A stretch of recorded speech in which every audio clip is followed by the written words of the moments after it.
Selamat pagi jemaat sekalian yang dikasihi Tuhan kita Yesus Kristus. Kiranya kita tetap semangat dan dalam rasa syukur selalu. Sebelum kita disapa oleh firman Tuhan, mari kita lebih dahulu menundukkan hati dan pikiran kita. Marilah kita berdoa. Damai sejahtera Allah yang melampaui segala akal, itulah kiranya yang memelihara hati dan pikiranmu di dalam Yesus Kristus Tuhan kita. Amin. Firman Tuhan pada hari ini, Kamis tanggal 22 Juli 2021, terambil dari Yesaya 44 ayat 6. Firman Tuhan berkata, "Begitulah firman Tuhan, Raja dan Penebus Israel, Tuhan semesta alam, Akulah yang terdahulu dan Akulah yang terkemudian. Tidak ada Allah selain daripadaku."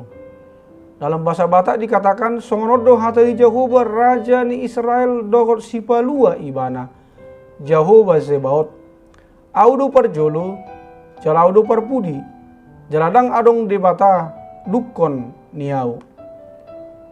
Demikian firman Tuhan, topik hidup yang mengutamakan Tuhan. Jemaat Kristus yang saya kasihi, firman Tuhan hari ini adalah deklarasi diri Allah yang ditulis oleh Yesaya.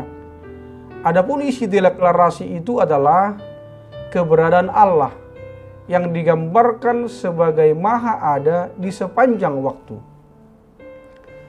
Oleh sebab itulah Allah menyebut dirinya sebagai yang ada. Keberadaan Allah ini bukan hanya dahulu ataupun sekarang ataupun yang nanti. Keberadaan Allah adalah yang terdahulu dan yang terkemudian. Ini berarti bahwa Allah mengatasi waktu dan ada sepanjang waktu baik dahulu maupun yang akan datang. Kita lihat di ayat 6. Bahkan keberadaan Allah tersebut adalah yang mula-mula dan yang paling akhir dalam siklus waktu ini. Kekekalan Allah yang mengatasi waktu tersebut tanpa tanding dan tiada duanya. Kita lihat di ayat 7. Saudara, coba perhatikan beberapa gelar Allah yang disebutkan dalam ayat ini. Tuhan menyatakan dirinya sebagai Raja Israel, Penebus Israel, Tuhan semesta alam, Akulah yang terdahulu dan yang terkemudian. Gelar-gelar ini, saudara, menekankan keunikan, keabadian, kesetiaan, dan kekuatan Allah Israel.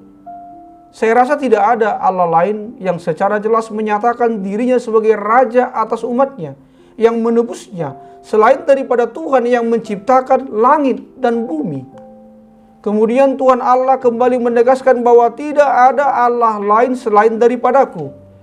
Dari sini kita melihat, saudaraku, bahwa pernyataan itu merupakan sebuah penguatan Allah atas umat Israel yang berada dalam tekanan bangsa Babel. Sehingga Allah ingin mengatakan kepada mereka bahwa tidak ada gunung batu yang lain selain daripada dirinya sendiri. Penegasan ini diungkapkan oleh Allah untuk meyakinkan umatnya, juga segenap orang percaya, bahwa semua yang ada di dunia ini bertekuk lutut di bawah kuasa Allah. Kuasa Allah itu menuntun umat pilihannya saatnya kembali dari pembuangan ke negerinya Yerusalem. Dan walaupun saat mengalami penderitaan di pembuangan, sesungguhnya Allah tidak meninggalkan bangsa itu. Saat bangsa itu telah menemui jalan buntu dan telah putus asa, maka Allah menjanjikan pemulihan. Artinya janji penyelamatan itu Tuhan berikan bukan karena bangsa itu melakukan yang baik di hadapan Tuhan, melainkan kasih karunia semata dari Allah atas bangsanya. Jemaat yang dikasihi Yesus Kristus, kalau kita perhatikan dalam kehidupan sehari-hari, ada berbagai macam karakter orang Kristen. Ada orang Kristen yang bersikap cuek dan masa bodoh. Menurutnya yang penting sudah beribadah ke gereja setiap minggu. Ada pula orang Kristen yang sukanya hanya menuntut untuk dilayani dan diberi. Namun ia sendiri tidak mau melayani dan memberi. Yang lebih ekstrim lagi, Ada orang Kristen yang punya kebiasaan menjadi juri di gereja, mengkritik sana-sini, menghakimi saudara seiman lainnya, dan selalu mencari kelemahan para pelayan, padahal ia sendiri tidak mau terlibat dalam pelayanan. Kalau Allah yang merancang sedemikian rupa sehingga ia memilih kita, mengapa kita tidak bersedia untuk hidup dalam pimpinannya? Seharusnya kita menolak menyembah Allah lain, apapun bentuknya itu, baik yang kelihatan ataupun yang terjadi dalam keseharian kita. Kita harus menolak penyembahan kepada Allah yang sejati dengan sarana apapun yang tidak layak baginya, seperti penggunaan gambar-gambar atau patung-patung. Bagaimana dengan kita, saudara? Sudahkah kita menempatkan Tuhan sebagai yang nomor satu dalam kehidupan kita? Ataukah kita masih bergantung dengan hal-hal lahiriah yang ada di sekitar kita? Hati-hatilah, saudara. Sadar atau tidak sadar, hal-hal yang ada di sekitar kita dapat menjadi ilah baru dalam kehidupan kita, sehingga hal itu akan menyeret kita menjauh dari Allah yang sejati. Saudaraku yang dikasihi Tuhan kita Yesus Kristus, Eric Liddell lahir di Tianjin, Cina. Orang tuanya adalah misionaris Skotlandia yang bertugas di Cina. Pada usia 6 tahun, bersama saudaranya ia bersekolah dan tinggal di asrama untuk putra-putri misionaris di London.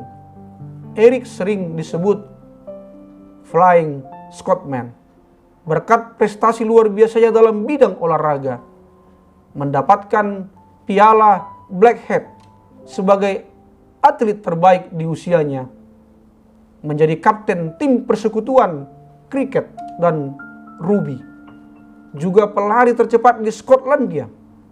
Eric adalah seorang Kristen yang taat. Ia sering terlibat dan menjadi pembicara dalam acara-acara penginjilan. Pada Olimpiade musim panas tahun 1924 di Paris, Eric menolak untuk berlomba pada lari 100 meter karena lomba itu diadakan pada hari Minggu. Keputusan itu banyak disesalkan oleh pejabat olahraga Skotlandia, tetapi Eric tetap pada pendiriannya. Pada hari Minggu itu Eric memilih berkhotbah di sebuah gereja di Paris. Akibat keputusannya, ia dikecam media Inggris, dicemooh dan dianggap tidak nasionalis. Eric dikritik dan dicap pengkhianat karena mengutamakan Tuhan lebih dari kepentingan negaranya. Lalu Eric memutuskan mengikuti lomba lari 200 dan 400 meter, lomba yang bukan spesialisasinya. Para penonton tidak menjagokannya, tetapi Tuhan tidak mau berhutang. Eric memenangkan medali perunggu untuk 200 meter dan medali emas untuk lomba lari 400 meter. Dan yang pasti, Eric memenangkan medali emas untuk hati yang mengutamakan Tuhan. Hati Eric mengutamakan Tuhan lebih dari yang lain, berbuah kemenangan yang menjawab olok-olok dan cemooh masyarakat. Firman Tuhan hari ini mengajarkan kepada kita bahwa sikap hati sangat menentukan bagaimana berkat dan mujizat besar Tuhan bisa terjadi dan kita alami dalam kehidupan. Mari kita berjuang untuk mengubah hati yang keras menjadi lembut, hati yang penuh akar pahit menjadi hati yang bersih, hati yang condong kepada nafsu dunia menjadi hati yang mengutamakan Tuhan. Bukan perkara mudah, tetapi Roh Kudus akan menolong kita. Saat hati kita mulai bisa mengutamakan Tuhan lebih dari yang lain, pasti kemenangan yang terus-menerus akan Tuhan berikan dan perubahan besar akan terjadi dalam hidup kita. Amin. Marilah kita berdoa. Terima kasih ya Bapa atas firman-Mu yang mengingatkan kami agar kami memiliki hati yang sepenuhnya menjadikan Tuhan sebagai yang terutama dalam hati dan hidup kami. Ya Bapa, berkatilah yang berulang tahun hari ini, sembuhkanlah yang sakit dan juga yang terkena virus COVID-19, hiburkanlah yang sedih dan kuatkanlah yang lemah. Berikanlah apa yang menjadi kerinduan di hati kami setiap pribadi dan keluarga. Hanya di dalam nama Yesus Kristus kami telah berdoa. Amin. Selamat pagi, selamat beraktivitas, salam sehat, tetap semangat, dan bersyukur selalu. Tuhan Yesus memberkati.